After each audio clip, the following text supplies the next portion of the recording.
Hi guys, my name is Rhodes Papadimitropolis, and my last lecture project is going to be teaching you guys how to drive a manual car. And the car that I'm going to be teaching you guys with is my 2006 BMW 330i. So the first difference that you're going to notice between a manual car and an automatic car when you first get in it is that a manual car is going to have a manual shifter. As you can see, the car has gears 1 through 6 and reverse, so this is what's called a 6-speed manual. The second main thing you're going to notice is that instead of having 2 pedals, gas and brake like a normal car, you're going to have a third pedal, and this is what's called the clutch. On the right, you have the gas like normal. To the left of that, you have the brake, and then all the way to the left is your clutch pedal. On top of the shifter, you're going to have the shift pattern, and that's pretty much going to tell you where each gear is. So right now, the shifter is in its default position. It's in neutral, and that means it's not in a gear. So as indicated by the pattern, up and left is going to be first, straight down from that is second, to the middle and up is third, straight down from that is fourth, up and right from the middle is fifth, and straight down from that is sixth gear. And then reverse is kind of special. As you can see, it kind of comes all the way left and then up, so you're going to go left, one more time left, and then up, now you're in reverse. And then I'm just going to put it back in neutral. So now we can start to drive the car. And the first step to driving any car is to start it. But with a manual, it's going to be a little bit different. The first thing is you're going to make sure the parking brake is up, the shifter's in neutral, and that means you can move it all the way left and right.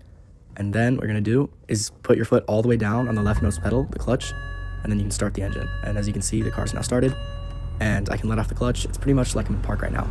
I can rev the engine freely, and the car won't move, and it won't turn off. It'll just stay on.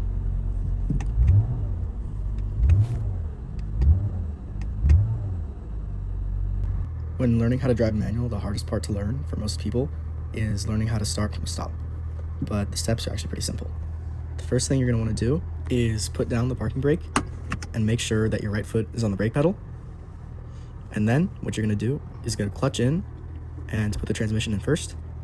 And now what you're going to do is watch your rev gauge. And you're going to slowly let out the clutch with your left foot until you start to see the needle kind of bounce up and down. And when you start to see that, you can take your foot off of the brake pedal, and now, as you can see, they're going to be rolling around and driving. And when you're in a gear and actually moving, it's identical to driving a normal car. And then to stop, what you're going to want to do is put the clutch in, go to neutral, and then you can just get on the brakes and stop like a normal car. The starting and stopping is the hardest part, so you should definitely practice that as many times that you can until you get really comfortable with it. And just do that in a parking lot or somewhere where you don't really have a risk of hitting anything or getting into any danger. A common thing that can happen when you're learning how to drive manual is stalling the car, and this happens when the engine RPMs drop too low.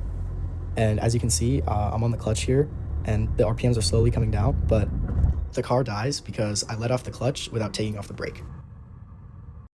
Once you've gotten starting and stopping down, the actual process of driving at speed is pretty easy.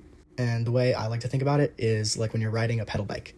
I like to think of the engine as your legs and your feet moving the pedals, and the wheels of the bike like the wheels of the car.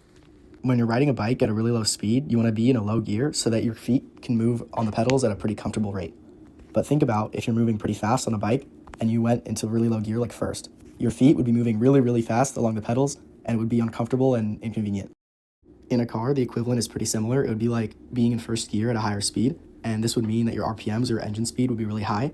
And this is bad for the car mechanically, and you would get worse fuel economy. And thinking about it the other way around, if you're going really slow or starting from a stop on a bike and you try to go from a really high gear, it's really hard to push the pedals. So instead, you would want to start from a lower gear. And this is why when we start from a stop in a manual car, we always start in first gear. From a stop, you can go from a higher gear like second or third sometimes, but it's really hard to make the car not stall. The way to shift up a gear when you're driving at speed is really easy. You pretty much just put the clutch in and move the shifter up into the next gear and then let off the clutch, and now you're in the next gear. And here's a driving example where I go from neutral into first like normal when starting from a stop. And then as my speed increases, I shift into second.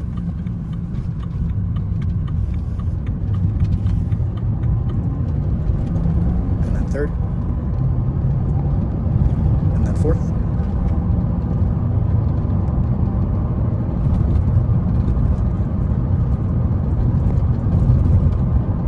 And then finally fifth gear. Now I'm going to explain shifting down a gear.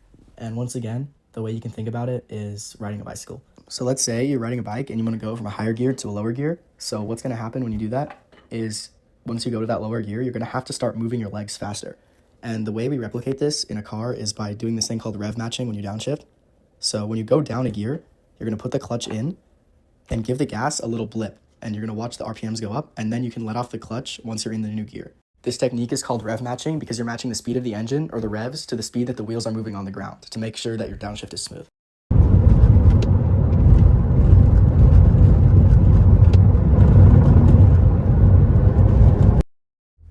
I've been driving manual every day for around 2 years now, and my main takeaway or the lesson I learned from the whole experience is that you should always try new and challenging things because you don't know what you're going to really enjoy. And for me, starting to learn manual, it helped me get really into cars, and from that I met new people, built new relationships, did new things, went new places, and overall I've had a great time. You know, there are challenges, but the rewarding parts make it worth it every single time. And if you could find hobbies like that for you, where you get to learn and build over time, they can be really rewarding as you progress through life in general.